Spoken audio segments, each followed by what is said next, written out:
The Positive Talk 7-Day Challenge. Hey there, welcome back to this episode. I'm so excited that you're here. Going to give you some information that's going to lead to your transformation, especially if you're in some kind of relationship or you're a couple or a marriage or an engagement. You are going to find this invaluable. It's going to change the way that you relate and communicate to each other for the rest of your life. And when you're not relating that way, you're always going to be able to look back at this as an anchor and say, man, we got to do that again because it changed us for a time, and we know that we can change permanently with the right action steps. So excited that you are a part of this episode. My wife and I, we implemented this challenge in our life, and the reason why we did this for each other and with our relationship is because we're not perfect. We've never claimed to be perfect. We're definitely not perfect. Never will be perfect. And the primary reason we're not perfect is I'm in the relationship. Right? I'm the one that brings us down there. And one person once said that conflict is where two people try to occupy the same space at the same time. Sounds abstract, but it's so true. Where you're with another person in the same space and you're just different. You have different emotions. You have the same, conceptually same emotions, but you have it at different degrees. Some of you're a little happier than your partner is, or you're sadder than your partner is. And just different levels of anger or frustration or motivation or inspiration at the same time in the same space can create friction if we're not consciously aware of what's going on or showing unbelievable amounts of care and inspiration towards one another. And so we have this conflict on occasion where we're occupying the same space at the same time, either emotionally or just physically. You're in the same room with somebody. Physically, there's conflict. Occupying the same space. Or psychologically, spiritually, it doesn't matter. Two people, same room, you're going to get conflict. Eventually, enter in the Positive Talk 7-Day Challenge. Such a cool thing about the Positive Talk 7-Day Challenge is that it worked. It worked for us. And that's why I'm here sharing it with you today. There's only 2 rules for this challenge. Rule number 1 is this: only positive talk can come out of your mouth. That's it. Only positive talk. No negative talk. No criticizing. No cheating that way. No subtle criticisms. No reactionary, frustrated outbursts. How could you do this? Or why didn't you do that? Or come on. No mulligans. No, that's just one time. No, even the smallest subtleties can create.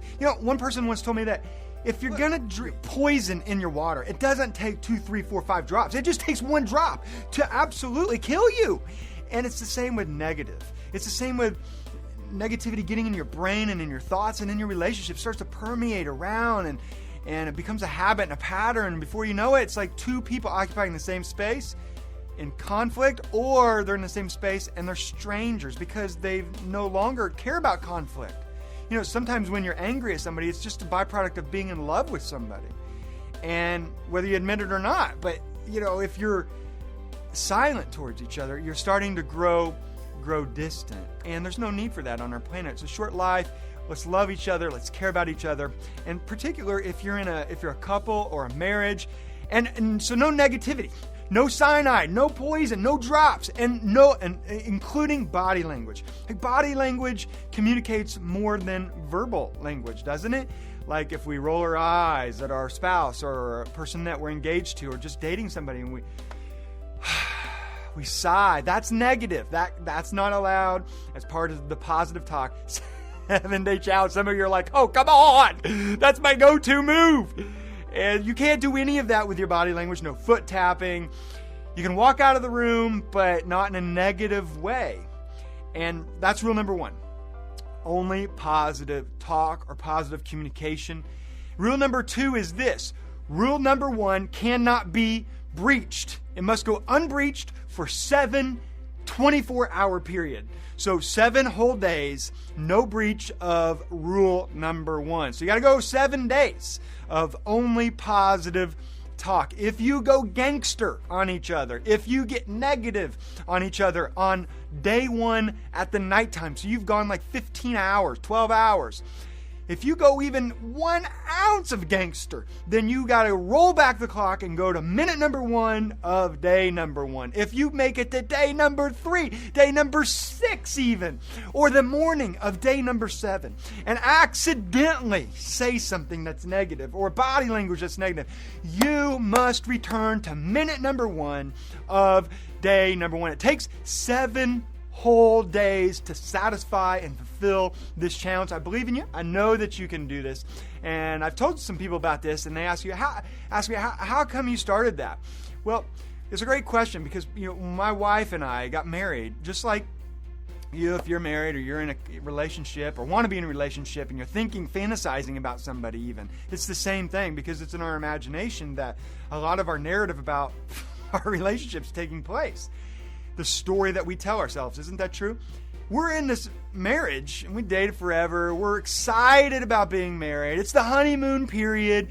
Over time, what we found to be true is we start communicating about priorities, commitments, obligations, and responsibilities and bills and things of that nature.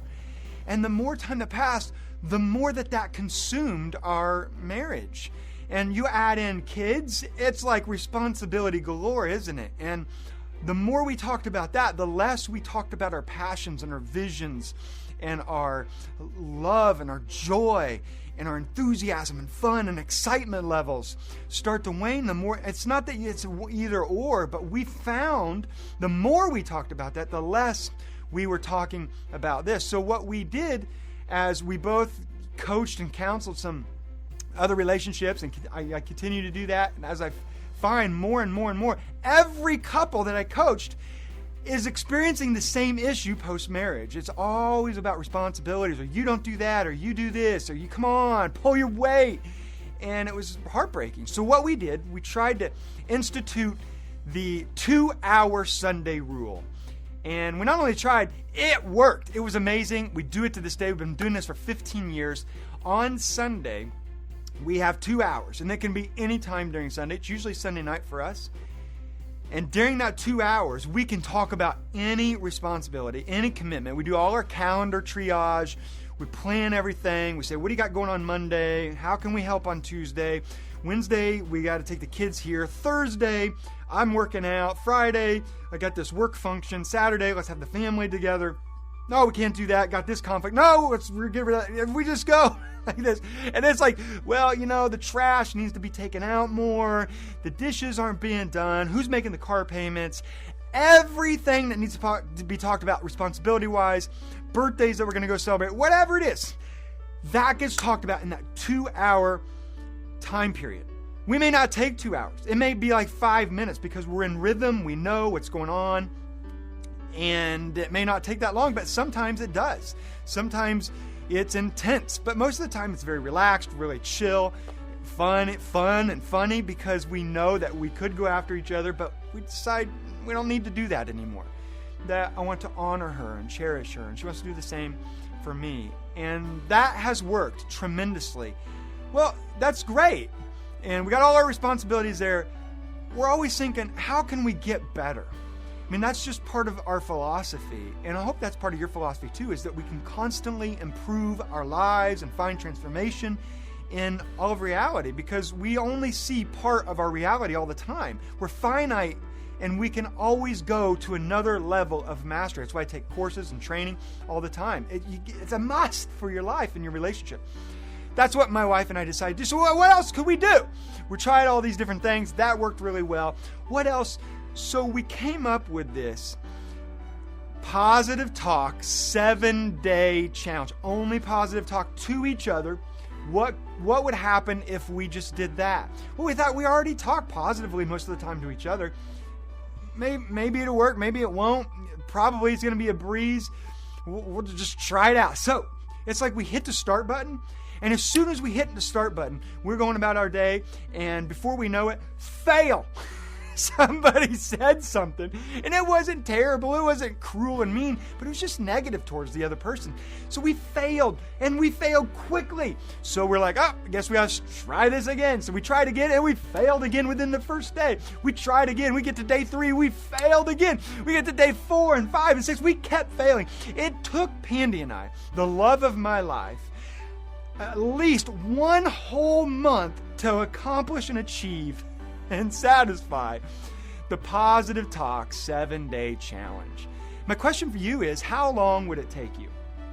If you enter this challenge, if you rise up to meet this challenge with your significant other, with your partner, in your marriage, with your daughter, if you're not getting along with somebody, this is an unbelievable challenge to say, let's do this challenge. I know we're not getting along. I know it's been tough. I know it's been challenging, but I got this challenge. Would you like to participate in this challenge with me? You can use this anywhere, anytime, with anyone, and it's got unbelievable results, unbelievable effects, and how it changes your heart condition, your mindset. Before you talk, before you say something, you start looking at each other differently. If you're like us, start holding hands more. And it just got really, really exciting. Just can you imagine how much your relationship would improve? What results you want? This is one thing that will get you there quickly. So my question is, will you accept this challenge? Will you accept the challenge? Well, in the next episode, I'm going to give you encouragement on the reasons why you should go for this. Listen, if you experience conflict with somebody, even the smallest area, I just want to affirm you and say that's okay. It's okay, because if you both never experienced conflict, if you were uniform, if you had uniformity in your relationship, you were the same person, one of you would be totally unnecessary. So conflict, it's inevitable. The question is, how can you use the space that you occupy in a way that improves both of you and improves the relationship and takes you to a transcendent level? Well, in the next episode, I'm going to give you some encouragement, some enthusiasm, some real life strategies, and the 5 reasons why you should absolutely accept this challenge in your life and apply it to your life every single day in your relationship. These 5 are mind-blowing. There's some things you've probably never heard before. You're actually super smart. I know you probably heard from maybe just a little twist on it, but it's going to definitely help you. In 7 days from now, I'll check in on you on this challenge. I'll hand you those 5 reasons. Until then, go out there and continue to believe in yourself, believe in your relationship, live your purpose, live your relationship's purpose, live with passion in that relationship, and show much love to everyone you meet.